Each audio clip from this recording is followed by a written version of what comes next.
हमारे रहते आप बेरोजगार क्यों हैं? सरकारी नौकरी की सबसे अच्छी तैयारी, सबसे अच्छे अध्यापक, सबसे कम फीस, हरियाणा का नंबर 1 कोचिंग सेंटर ICS।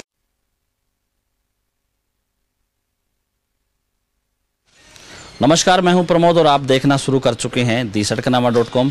इस समय मैं मौजूद हूं भिवानी में और भिवानी लोकसभा क्षेत्र है और जैसा कि आप सब लोगों को पता है कि 12 मई को हरियाणा में लोकसभा चुनाव होने हैं। इस चुनाव को लेकर हम लोग आज भिवानी महेंद्रगढ़ लोकसभा क्षेत्र है उसमें हैं।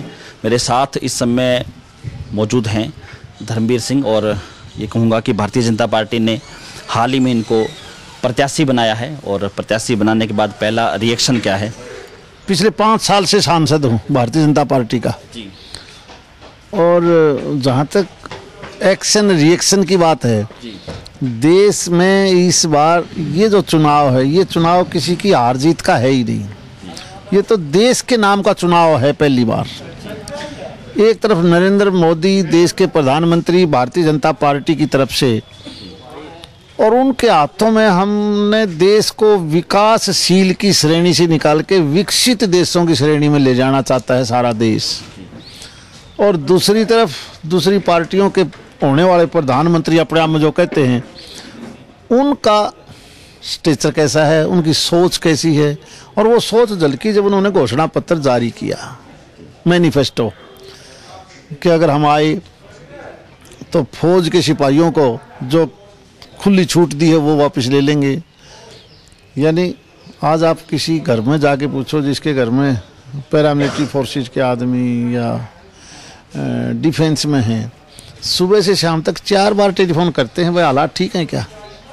और दूसरी तरफ ये मैनिफेस्टो वाले कांग्रेस वाले कहते हैं कि हमारे पास हमारी सत्ता बनी तो हम ये सारी की सारी जो प्रधानमंत्री ने छूट दी है कि भाई आप मौके के हिसाब से खुद फैसला करो, हमें पूछने की ज़रूरत नहीं है, हम ये सारे अधिकार वापस ले लेंगे। इस प्रकार की बात करके जो कांग्रेसी माइंडेड के लोग थे वो भी सोचने पर मजबूर हैं, क्या कैसे हालात में हमने देश को बचाने के लिए वोट देना चाहिए या देश को तोड़ने के लिए। इसी प्रकार चाहे वो धारा 370 की बात है या देश द्रोही की जो धारा है, पार्लियामेंट पर अटैक हुआ, बम्बई में ब्लास्ट हुआ, आतंकवादी कहाँ कहाँ क्या क्या करते हैं, और ये अपनी घोषणा में कहते हैं कि हमारी सरकार बनी तो हम धारा को ख़त्म करेंगे। तीसरा, उन्हीं का सहयोगी कहता है कि भाई 2 प्रधानमंत्री हों, तो ये देश हज़ारों साल से टुकड़ों में रहा।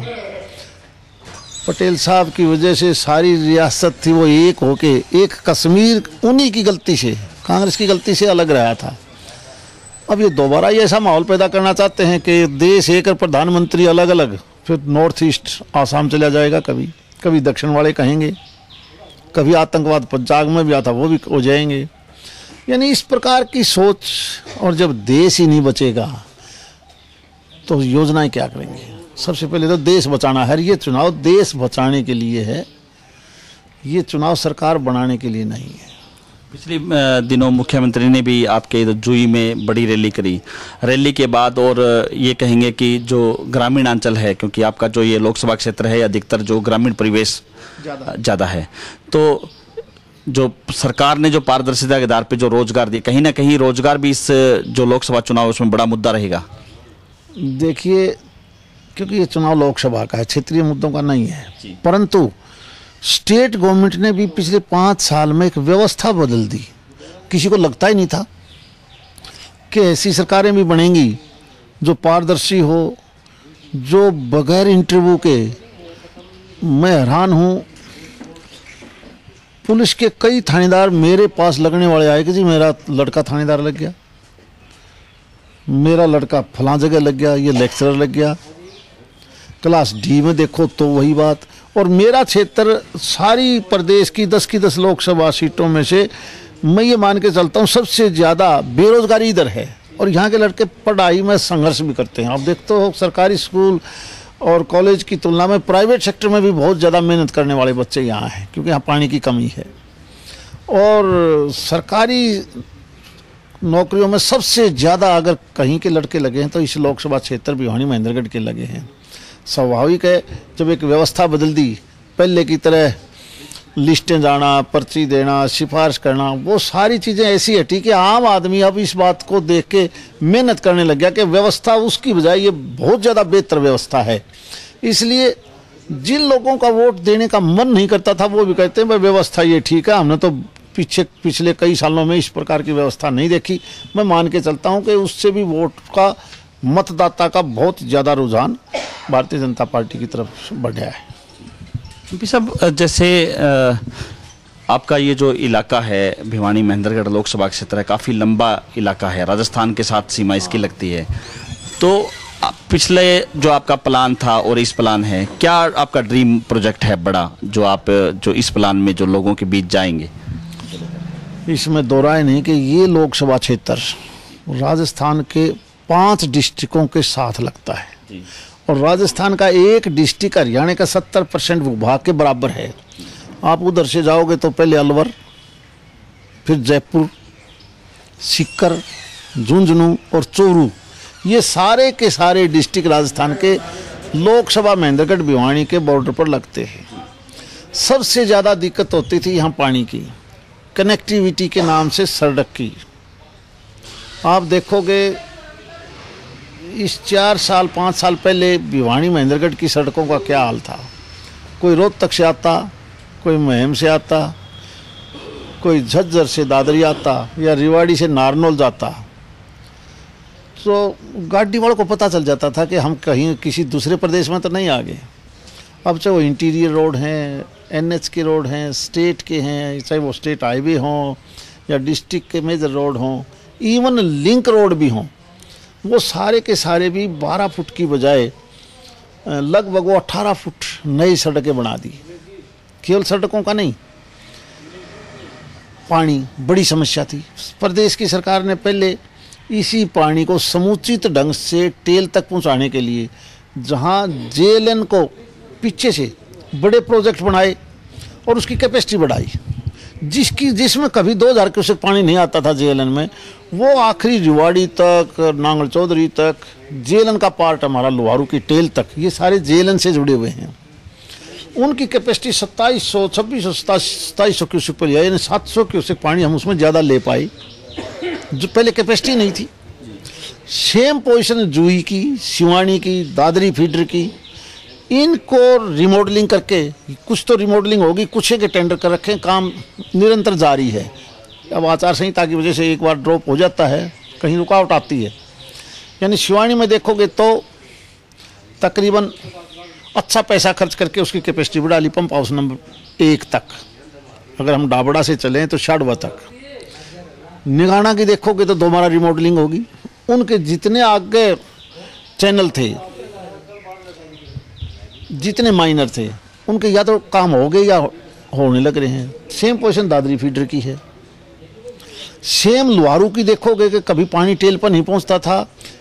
जहां हमने कंस्ट्रक्शन के नाम पर कंप्लीट लोहारू फीडर, JLN के वो सारे नंबर 1, 2, 3, 4, 5 तक, JF5 तक आप महेंद्रगढ़, नांगल चौधरी, नारनौल, अटेली के जाके देखोगे तो वो रिमॉडल किया गया है।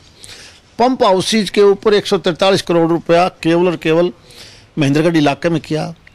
60-70 करोड़ रुपया फिर लोहारू फीडर और लोहारू कैनाल या इनके ओपटेक जितने हैं उनको ऊपर खर्च कर लिया। पानी की कैपेसिटी उठाने की ज़्यादा हुई, जिसकी वजह से जहाँ कभी पानी नहीं जाता था पानी पहुँचा। इससे भी बड़ा जो हमारा प्रोजेक्ट था, क्योंकि सारी पार्टियाँ SYL हम बनाएंगे, रावी ब्यास का सरप्लस पानी हम ले आके देंगे यहाँ पर, ये सारी पार्टियाँ नारा लाती थी। और वो नहर बनने से हमें तकरीबन 1800 क्यूसेक जो हमारा बैलेंस पानी है, रावी ब्यास का सरप्लस पानी, वही तो SYL के थ्रू आना था। आज भी हम कहते हैं सुप्रीम कोर्ट ने फैसला कर दिया वो आना चाहिए, लेकिन इसके पैरेलल इस प्रदेश की सरकार ने, मुख्यमंत्री जी ने भारत सरकार के जल संसाधन मंत्री गडकरी जी से मिलकर हरियाणा, हिमाचल प्रदेश, उत्तराखंड, उत्तर प्रदेश, राजस्थान और दिल्ली 6 स्टेटों के मुख्यमंत्रियों के साथ मिलकर MOU साइन हुआ है, जिसमें 3 डैम बनने हैं।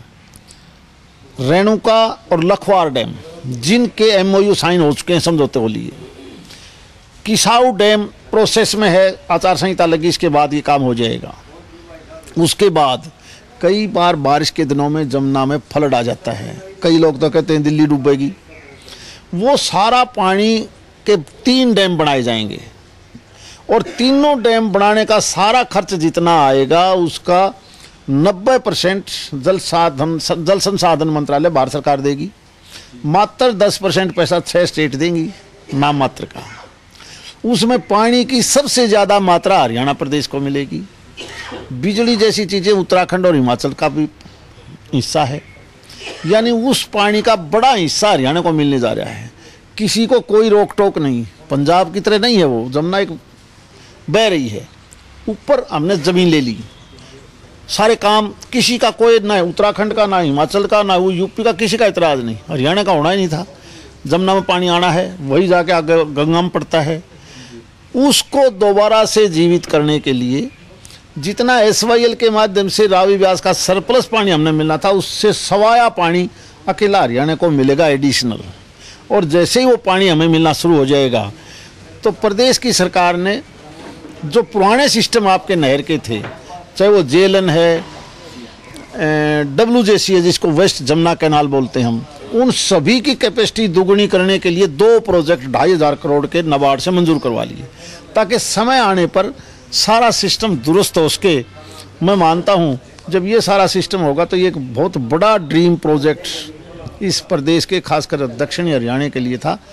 मुझे लगता है कि उसके बाद बहुत बड़ी समस्या का समाधान हो जाएगा। क्या लगता है आपके इस लोकसभा क्षेत्र में आपका मुकाबला आप किससे मानते हैं? पिछली बार भी जब चुनाव था तो 2 और 3 की लड़ाई में फंसे हुए थे, बाद में 2 नंबर शायद फिर लोकदल को मिल गया। इस बार मुझे लगता नहीं कि वो 2-3 पर आने की कोशिश जरूर करेंगे, लेकिन मुकाबला वहाँ होता है जहाँ 1,00,000 1.5 लाख की 2 लाख के बीच की हार जीत हो। इस बार देश का आम आदमी नरेंद्र मोदी को प्रधानमंत्री देखना चाहता है। और फिर मैं दोबारा कहता हूँ, ये चुनाव हार जीत का है ही नहीं। मुकाबला कौन किससे करे? एक तरफ देश को सुरक्षित रखना है, देश को आगे बढ़ाना है, दूसरी तरफ की वो विघटनकारी पार्टियां हैं जो देश को दोबारा से टुकड़ों में बांटना चाहती हैं। और देश का आम आदमी मुझे लगता है कि हमारे से ज़्यादा समझदार है। ये थे मेरे साथ जो भाजपा प्रत्याशी धर्मवीर सिंह। हमारे साथ आप लगातार बने रहिए, हमारे YouTube चैनल को सब्सक्राइब कीजिए और अगर ये वीडियो आप Facebook या Twitter पे देख रहे हैं तो हमारे पेज को फॉलो करना ना भूलें। बहुत बहुत शुक्रिया।